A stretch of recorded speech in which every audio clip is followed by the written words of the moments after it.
بسم اللہ الرحمن الرحیم۔ تقویر الابہامین رسالہ اللہ رحمۃ اللہ علیہ کا فتاوی رضیہ کی 5ویں جلد میں ہے۔ اس کا خلاصہ میں نے 4 ویڈیوز میں پہلے بیان کیا، آج اس کی 5ویں ویڈیو ہے۔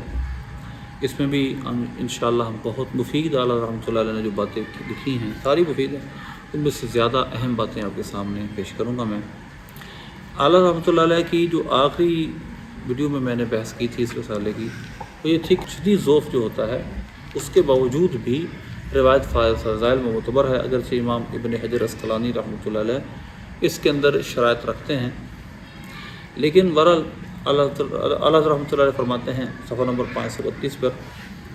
کہ کیونکہ علماء فضائل میں شدید ذوف والی حدیث کو قبول کرنے کے لیے کثرت طرق وغیرہ کی شرط نہیں لگائی، صرف یہ کہا کہ وہ موضوع نہ ہو۔ ان کے کلام کا صریح محاصل یہ ہے کہ مثلاً فسق یا فحش غلطی کی بنا پر جس حدیث کا ذوف شدید ہو، خواہ اس کا راوی متفرد ہی کیوں نہ ہو، اور اس حدیث کے یعنی ایک ہی راوی روایت کرے اور اس حدیث کے طرق بھی کثیر نہ ہو، کئی سندیں موجود نہ ہو، تب بھی یہ حدیث فضائل میں مقبول ہے۔ اور تأمل کرو کیونکہ یہ مقام خفی ہے اور غلط فہمی پیدا کر سکتا ہے۔ پردوں کو کھولنے اور درستی کو ظاہر کرنے کا سوال صرف اللہ تعالیٰ سے، وَإِمَانَةُ السَّوَالِ إِلَيْهِ الْمَرْجِعُ وَإِلَيْهِ الْمَآبُ۔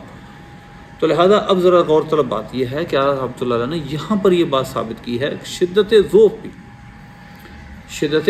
کس بنا کا کہ فسق ہو یا فحش غلطی کرتا ہو، اس بنا پر بھی حدیث پاک فضائل میں پھر بھی معتبر رہے گی، اگرچہ بعض محدثین اس بارے میں دوسرا قول کرتے ہیں۔ فائدہ جریہ لکھتے ہیں آپ صفحہ نمبر 533 پہ، فائدہ جریہ حدیث ضعیف کے احکام اور اقسام ان کو پورا کرنے کو بیان میں امام سخاوی جس گزشتہ کلام کی طرف میں نے اشارہ کیا، امام سخاوی کے جس کلام گزشتہ کی طرف میں نے اشارہ کیا، وہ متن حدیث کے حسن کے بارے میں حدیث کا ذوف، کذب یا شذوذ، یعنی وہ حدیث احفظ راوی کثیر روات کی روایت کے خلاف ہو یا ذوف قوی ہو جو ان دو مذکور یعنی کذب اور شذوذ کے علاوہ، یعنی وہ ذوف شدید کذب اور شاذ کے علاوہ ہو اور وجہ سے پیدا ہو، یہ ذوف کثرت طرق سے بھی ختم نہیں ہو سکتا، لیکن کثرت طرق کی بنا پر یہ حدیث مردود و منکر کے مرتبے سے ترقی کر کے ایسے ضعیف کے مرتبہ پہنچ جاتی ہے جس سے فضائل میں عمل کرنے کے لیے مقبول ہو جاتی ہے۔ اور کبھی ایسا بھی ہوتا ہے کہ حدیث کے متعدد کمزور طرق کی ایک معمولی کمزوری طریقے جیسے ہوتی ہے۔ اسی طرح اس کے صفحہ نمبر 534 پر اعلیٰ دیتے ہیں، میرے نزدیک یہی موقف قوی اور اقرب الی الصواب ہے، مگر کذب اور تہمت کذب کے بغیر کوئی بھی شدید ذوف جس کی بنا پر حدیث درجہ اعتبار سے خارج ہوتی ہے، مثلا راوی کی انتہا فحش غلطی، ضعیف کی ایک قسم فضائل میں کارآمد ہو سکتی ہے۔ اللہ رحمۃ اللہ فرماتے ہیں کہ جو شدید ذوف کی جتنی اقسام ہیں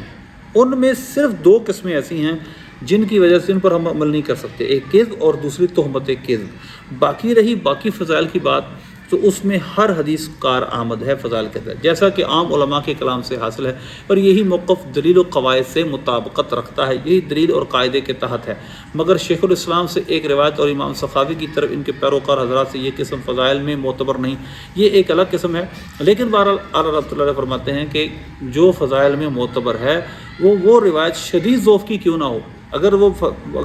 اس کا راوی موضوع نہیں اور اس پر تہمت کذب، یعنی ایک تو کذب راوی کا کذب اور دوسرے اس پہ تہمت کذب، یہ 2 نہ ہوں تو ہر طرح کی روایت فضائل میں معتبر ہے۔ آگے چلیں، اسی طرح صفحہ نمبر 538 پر اعلیٰ حضرت افادہ نمبر 24 لکھتے ہیں، بست و چہارم حدیث کا کتب طبقے رابعہ سے ہونا خانہ خواہی نہ خواہی مستلزم مطلق ذوف ہی نہیں، چاہے جائے کہ شدید ذوف شدید، یعنی یہاں پر بحث یہ ہونے لگی ہے کہ حدیث پاک کے 4 مراتب بیان کیے گئے ہیں جس کی کتابوں کے، ان میں سے 4تھا مرتبہ بیان کرتا ہوں آپ کے سامنے اللہ رحمۃ اللہ جو لکھا ہے، وہ 4تھا مرتبے میں اگر کوئی روایت ہو، مثلا کوئی حلیۃ الاولیاء کی روایت سے کیوں نہ ہو،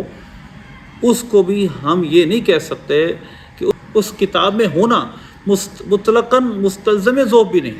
یعنی ذوف کو بھی لازم نہیں، چاہے جائے کہ ذوف شدید میں پایا جائے۔ اب اللہ فرماتے ہیں باللہ استعین کی حدیث کا کتب طبقہ رابعہ سے ہونا، موضوعیت بالا طاق، موضوع کو ذرا اوپر رکھیں، ذوف شدید درکنار، اور ذوف شدید بھی دور کی بات، مطلقاً ذوف کو بھی مستلزم نہیں، مطلقاً اس کے اندر یہ بھی لازم نہیں کہ وہ حدیث ضعیف ہے، کہ چوتھے طبقے کی کتابوں میں ہے، ان میں حسن، صحیح، صالح، ضعیف، باطل ہر قسم کی حدیثیں ہیں۔ ہاں بوجہ اختلاط و عدم بیان کی بیان کہ عادت جمہور محدثین ہے ہر حدیث میں احتمال ضعف قدیم، لہذا غیر ناقد کو بے مطالعہ کلمات ناقدین ان سے عقائد و احکام میں احتجاج نہیں پہنچتا۔ ہاں بوجہ اختلاط و عدم بیان اس کو بیان نہیں کیا جاتا، اور عادت جمہور محدثین ہے کہ ہر حدیث میں احتمال ضعف قدیم باطل ہر قسم کی حدیثیں ہیں۔ اب آگے دیکھیے اعلیٰ حضرت رحمۃ اللہ فرماتے ہیں اب اس کے بعد، یعنی اور عبارتیں کافی ہیں لیکن اس کے بعد کہ آپ نے فرمایا کہ اس میں ہر طرح کی حدیثیں ہیں، صحیح بھی ہیں، حسن بھی ہیں، ضعیف بھی ہیں، باطل ہر قسم کی حدیثیں جو چوتھے طبقے کی کتابیں اس میں موجود ہیں۔ لیکن آگے دیکھیے اسی طرح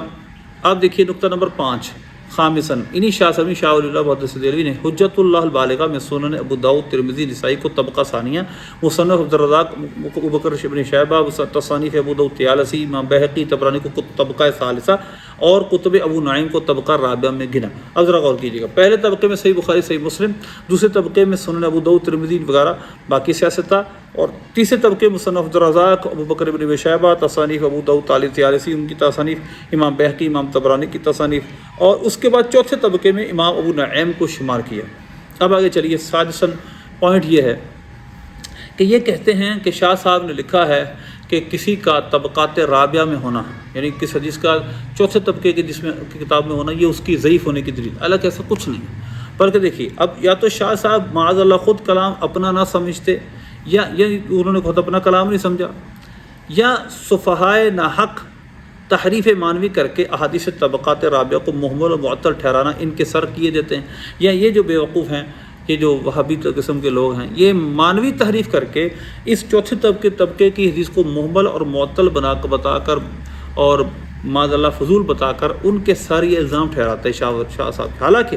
تمثیلاً چند نقول حاضر عزیزی آخر تفسیر فاتحہ میں، یعنی تفسیر فاتحہ کے آخر میں انہوں نے کچھ روایتیں ایسے بیان کی ہیں، پھر تفسیر عزیزی کی سورہ اللیل کی تفسیر میں روایت بیان کی ہے، اور بہت ساری روایتیں اور ہیں جو طبقات رابعہ سے بیان کی اور اس میں استناد موجود ہے، ان سے سندن اس کو بیان کرنا موجود ہے۔ اب آگے چلیے سابعاً طرفہ یہ 700 نقطہ یہ ہے، طرفہ یہ اس سے زیادہ تر یہ کہ شاہ صاحب نے تصانیف حاکم کو بھی طبقہ رابعہ میں گنا۔ امام حاکم نشاپوری رحمۃ اللہ علیہ کی تصانیف کو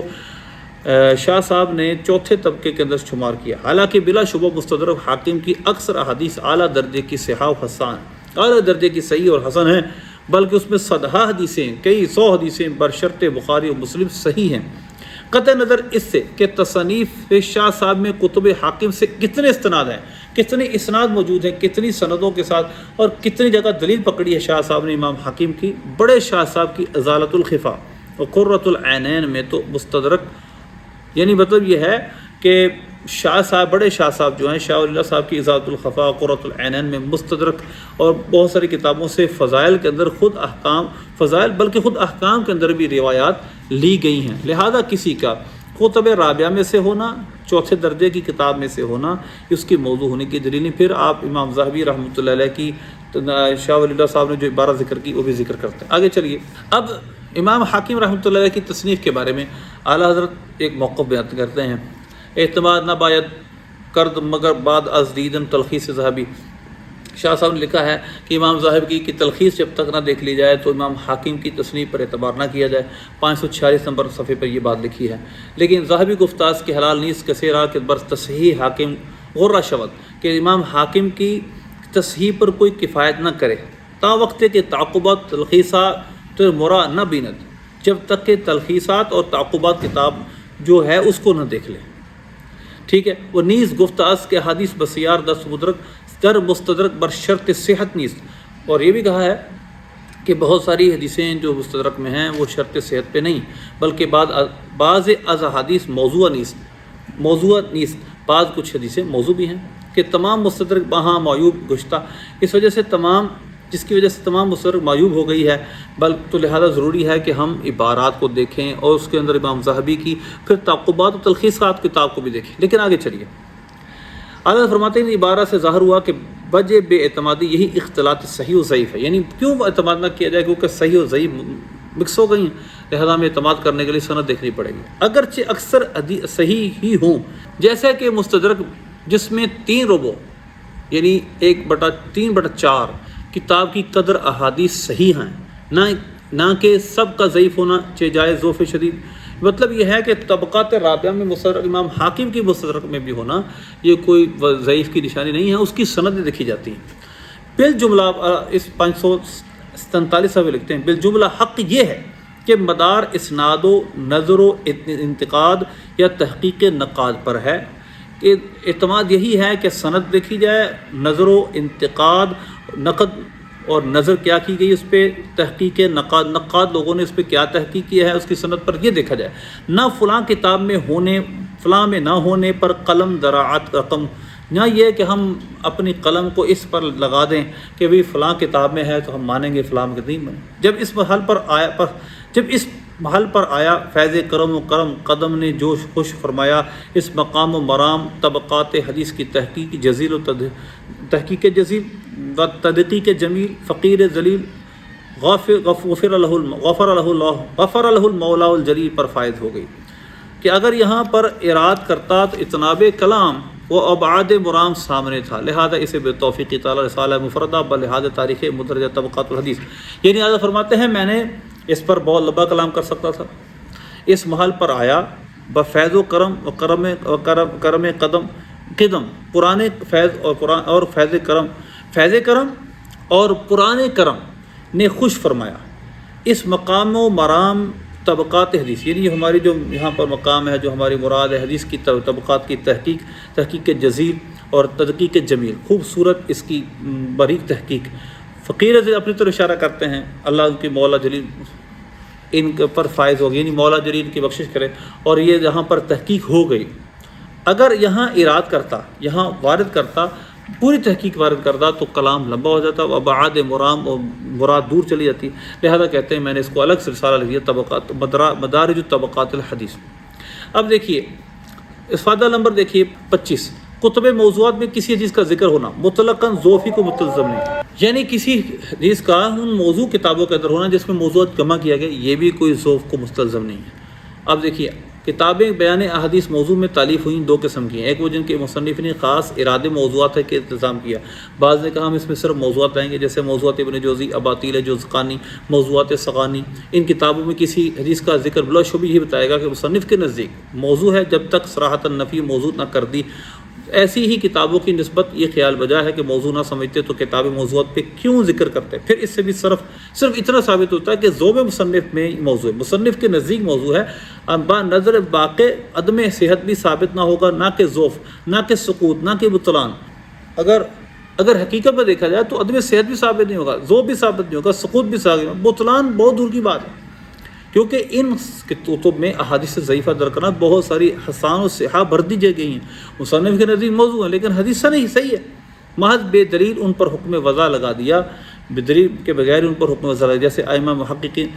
ائمہ محققین نقاد منقحین نے بدلائل قاہرہ بواضح دلیلوں سے بڑے بڑے اماموں نے، بڑے نقاد نے باطل کر دیا کہ یہ جسے صحیح ہیں، موضوع ضعیف نہیں، جس کا بیان مقدمہ ابن صلاح و تقریب امام نووی وغیرہ کتابوں موجود ہیں۔ اب آگے چلیے، اب دیکھیے کن کن روایتوں کو موضوع کہا گیا۔ ابن جوزی اور تصانیف درکرن خود سیاستہ اور مسند امام محمد کی 84 حدیثوں کو موضوع کہہ دیا، جن کی تفصیل مسند امام محمد، صحیح بخاری شریف بروایت حماد بن اشکر، صحیح مسلم، یعنی کچھ عالم سیاستہ کو پورا لکھا ہے کہ ان کے اندر سے حدیثیں امام ابن جوزی نے موضوع کہہ دی ہیں۔ ایک قسم کی کتابیں موضوعات کیجیے جس میں التزام کیا ہو مصنف نے کہ میں صرف موضوع روایت لکھوں گا۔ دوسری وہ جن کا قصد صرف ارادے موضوعات واقعہ نہیں بلکہ دوسروں کے حکم وضع کی تحقیق و تنقیح ہے، جیسے لعلی امام سیوطی، یا نظر و تنقید کے لیے ان احادیث کا جمع کر دینا۔ یعنی بعض دوسری کتابوں کا مضمون یہ ہوتا ہے کہ ہم صرف وہ حدیث لائیں گے جس پر الزام وضع ہے، پھر تحقیق کریں گے کہ آیا یہ درست بھی ہے کہ نہیں، کہ اس کو موضوع کہنا درست بھی ہے کہ نہیں۔ اسی طرح آگے چلیے، صفحہ نمبر 550 دیکھیے، متکلمین طائفہ کا یہ سفیہانہ زوم کہ اس حدیث سے تقبیل ابہامین شوکانی کے نزدیک موضوع نہ ہوتی تو کتاب موضوعات میں کیوں ذکر کرتا، کیسی جہالت فاحشہ۔ امام شوکانی جو تقبیل ابہامین کے منکرین ہیں وہ بیوقوفوں کے زوم میں یہ ہے کہ تقبیل ابہامین یعنی حدیث جو انگوٹھی چومنے کی حدیث ہے، امام شوکانی نے کہا اگر شوکانی کے نزدیک اگر موضوع نہ ہوتی، امام شوکانی کے نزدیک اگر موضوع نہ ہوتی تو کتاب موضوعات میں اس کا ذکر کیوں کرتا، یہ کہنا بھی جہالت فاحشہ ہے۔ دیکھیے پہلا لطیف نقطہ دیکھیے، اقول حضرات وہابیہ کے پچھلے متکلم اگر موضوعات شکانی کو موضوع نہ سمجھے تو کیا عجب، یعنی اگر وہ جو پہلا جس کے بارے میں ہم بات کر رہے ہیں کہ وہ موضوعات شوکانی کی جو موضوعات کتاب ہے اس کو موضوع نہ سمجھے تو کیا عجب ہے، خود ان کے امام شوکانی کی بھی سمجھ ایسی ہی تھی، ناقص و ناکافی تھی۔ یہی خطبہ موضوعات میں علماء نافیان و کذب کی دو قسمیں کی، یعنی اسی کے خطبے میں کتاب کے اندر اس نے دو قسمیں کی ہیں علماء نافیہ نے کذب کی۔ ایک وہ جنہوں نے روات ضعفاء و کذابی وغیرہ کے بیان میں تصنیفیں کی جیسے کامل اور میزان، دوسری جعلوا مصنفات مختصا بالحدیث، وہ دوسری جنہوں نے حدیثوں کو موضوع کو اپنی کتابوں میں لکھا ہے، کچھ نے صرف راوی لکھے جیسے امام الکامل ہے اور میزان ہے وغیرہ۔ اب آگے چلیے، اسی دوسری قسم میں مقاصد حسنہ امام سخاوی کو گن دیا کہ بھئی دوسری قسم جس میں ہر روایت موضوع لکھی گئی امام سخاوی کی مقاصد حسنہ۔ اب اعلیٰ کا دیکھیے علم اور اس شکانی کو ذرا واڑ لگانا ہے اس کی، حالانکہ وہ ہرگز تصانیف مختصہ بموضوعات سے نہیں، امام سخاوی کی مقاصد حسنہ صرف موضوع روایت پر مشتمل نہیں بلکہ اس کا مقصود ان حدیث کا حال بیان کرنا ہے جو زبانوں پر دائر ہیں، زبانوں پہ گھوم رہی ہیں، عام عظیم کہ صحیح ہوں یا حسن یا ضعیف یا بے اصل یا باطل، لہذا اس میں بہت احادیث ذکر کر کے فرماتے ہیں یہ صحیح بخاری میں، یہ صحیح مسلم میں، یہ صحیح ہیں دونوں کے متفق علیہ ہے، یعنی مقاصد حسنہ میں روایتیں صحیح بخاری کی ہیں۔ بھلے مانس نے اس کے نام کو بھی خیال نہ کیا، یعنی اس شکانی نے نام بھی نہ دیکھا اس حدیث کا، اس کتاب کا نام کیا، المقاصد الحسنہ فی بیان کثیر من الحادیث المشتہرہ علی السنہ، یعنی وہ جو زبانوں پہ دائر اور زبانوں پہ چلنے والی حدیثیں ان کے بارے میں تحقیق کی ہے، وہ صحیح بھی ہو سکتی ہیں وہ ضعیف بھی، اسی کو آنکھ کھول کر دیکھا، یعنی اس کو مقاصد حسنہ کتاب کو، اس کے پہلے ہی ورق کی چوتھی حدیث ہے آیت المنافقی ثلاث، یہ حدیث متفق علیہ حدیث ہے، صحیح بخاری صحیح مسلم کی صحیح حدیث۔ ساتویں حدیث ہے ابدأ بنفسک، امام مسلم نے اپنی کتاب الزکات اس کو لکھا۔ تو اگر یہ المقاصد الحسنہ پوری ضعیف روایتوں پر موضوع روایتوں پر مشتمل ہے تو یہ تو چوتھی حدیث اور آگے کئی حدیثیں صحیح بخاری صحیح مسلم کی ہے، لہذا شوکانی کا ان کا علم دیکھیے، وہ کہتا ہے مقاصد حسنہ موضوع روایت پر مشتمل کتاب، حالانکہ ایسا نہیں۔ 551 نمبر صفحے پر لکھتے ہیں نتیجہ افادہ، سارے افادوں کا نتیجہ، الحمدللہ کلام اپنی ذروہ اعلیٰ کو پہنچا، اعلیٰ درجے تک پہنچ گیا، احقاق حق حد اقصا کو، اور حق کو حق کرنا انتہا درجے کو پہنچا۔ ان 14 افادوں نے ماہ شب چاردہ کی طرح روشن کر دی، یعنی جس طرح 14ویں کا چاند اس کی رات ہوتی ہے۔ تقبیر ابہامین کی حدیث اگر تعدد طرق و عمل اہل علم سے متقوی نہ بھی ہوں، اگر کثرت طرق اور اہل علم کے عمل سے نہ بھی پکی ہوں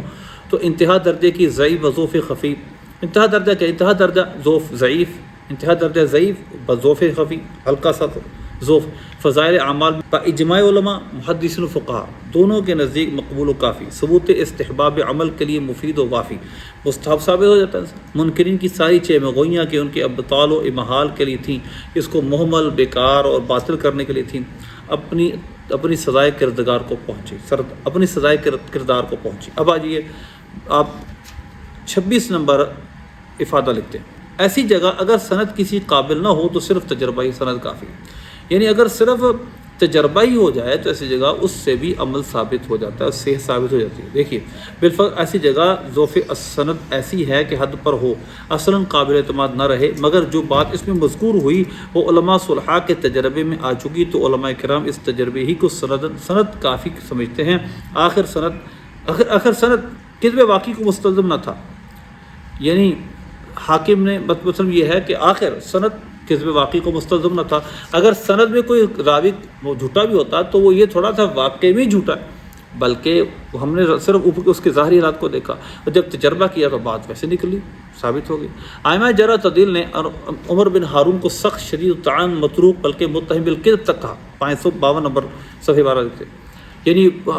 عمر بن ہارون بہت شدید قسم کا ضعیف بلکہ اس پر تہمت کذب ہے، جھوٹ بولتا تھا، اس کا الزام، مگر اس کے باوجود امام نسائی سب نے فرمایا متروک الحدیث ہے، مگر امام ذہبی نے میزان میں کہا کان من اویت العلم علی ضعفی، باوجود ضعف کے کثرت مناکیر کے بہت اہل علم شخص تھا اور بھی اس پر کلام کیا گیا، تو لہذا بہت ساری روایات تجربے سے ثابت ہو جاتی ہیں۔ مثلا امام منذری نے 554 نمبر سے لکھتے ہیں، لہذا امام حافظ منذری نے الاعتماد فی مثل علی تجربہ الی الاسناد کہ ایک روایت لکھی کہ میں نے بہت دفعہ تجربہ کیا اس کا، تو اس کے بعد لکھتے ہیں کہ ایسی جگہ اعتماد تجربے پر ہوتا ہے نہ کہ اسناد پر۔ تجربہ کیا جائے، اگر بات جو اس میں لکھی ہے ثابت ہو جائے تو مان لیا جائے حدیث اگرچہ ضعیف کیوں نہ ہو۔ آگے چلیے 561 نمبر صفحے پر بست و حشتم یعنی 28 نمبر آپ فادہ لکھتے ہیں، حدیث اگر موضوع بھی ہو تاہم اس فعل کی ممارت لازم نہیں۔ حدیث موضوع بھی ہو تو پھر بھی اس جو فعل اس میں ذکر کیا ضروری تو نہیں منع ہو۔ دیکھیے سب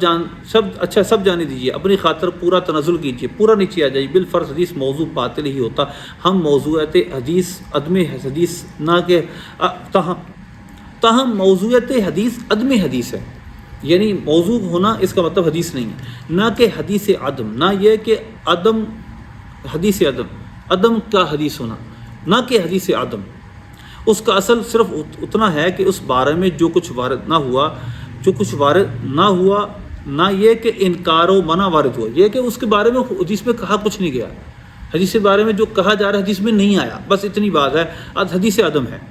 اب اصل فعل کو دیکھا جائے گا، اگر قواعد شرع ممانت بتائیں ممنوع ہوگا، شریعت کے قاعدے کہیں منع کر دیا جائے، ورنہ اباحت اصلیہ پر رہے گا، یعنی اس کی ہم اصل دیکھیں گے، اگر شرعن جائز ہے منع نہیں کیا تو عمل کریں گے، بابنیت حسن مستحسن ہو جائے گا، ہاں اچھی نیت ہو تو پھر اچھی نیت کے ساتھ اچھا ہو جائے گا، لیکن ہم یہ نہیں کہیں گے کہ حدیث پر عمل کر رہا ہے، حدیث کی وجہ سے عمل کر رہے ہیں، بلکہ اس کو شریعت نے منع نہیں کیا اس وجہ سے عمل کر رہے ہیں۔ اب دیکھیے 552 نمبر صفحہ لکھتے ہیں، حدیث کے موضوع ہونے سے فعل کیوں ممنوع ہونے لگا؟ خود باطل محمل بے اثر ہے یا نہیں ممانعت کا پروانہ لا جرم۔ پھر آپ امام طحطاوی رحمۃ اللہ علیہ کا لکھتے ہیں کہ اگرچہ حیث کان مخالفا لقواعد شریعہ اما لو کان داخلا فی اصل عام فلا مانع منہ لا لجعل حدیثا بل لدخول تحت الاصل العام،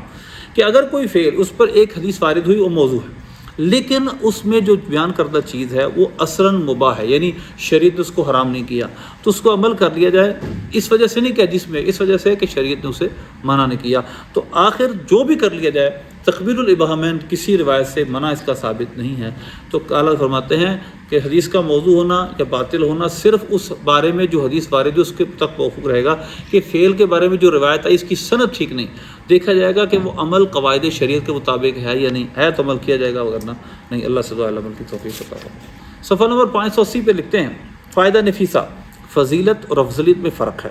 دربارہ تفضیل حدیث ضعیف ہرگز مقبول نہیں، یعنی اگر ایک فضیلت ہے اور ایک افضلیت ہے، صدیق اکبر افضل ہے، اب اس پر افضل حدیث ثابت کرنے کے لیے آپ کو حدیث صحیح چاہیے،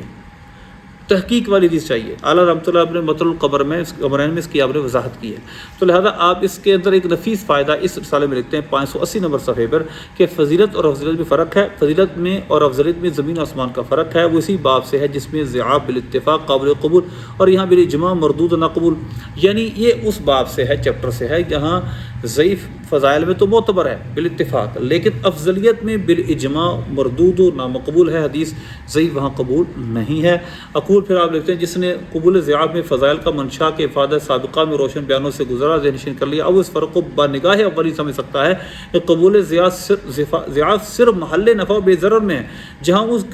ان کے ماننے سے کوئی تحریر یا تحریم میں اضاعت حق کو ضائع کرنا اور غیر غرض مخالفت شرع کا بوجہ رجوع اندیشہ نہ ہو۔ فضائل رجال مثل فضائل اعمال ایسے ہی ہیں، جن بندگان خدا کو فضل تفصیلی خاص صرف اجمالی برآثار آپ نے لکھا، اس کا مطلب مفہوم یہ ہے کہ ایک ہے کسی کی صرف فضیلت اور ایک ہے کسی سے افضل ہونا، کسی سے افضل بتانے کے لیے ہمیں جس طرح صدیق اکبر رضی اللہ تعالیٰ عنہ سے اگر آپ کسی کو افضل بتانا چاہتے تو آپ کو اس ضعیف نہیں بلکہ اس کے معارض صحیح روایتیں چاہیے، اللہ سے دعا، بلکہ قطعی چاہیے، اگر وہ قطعی حکم ہے تو قطعی چاہیے۔ اللہ سے دعا عمل کی توفیق عطا فرمائے۔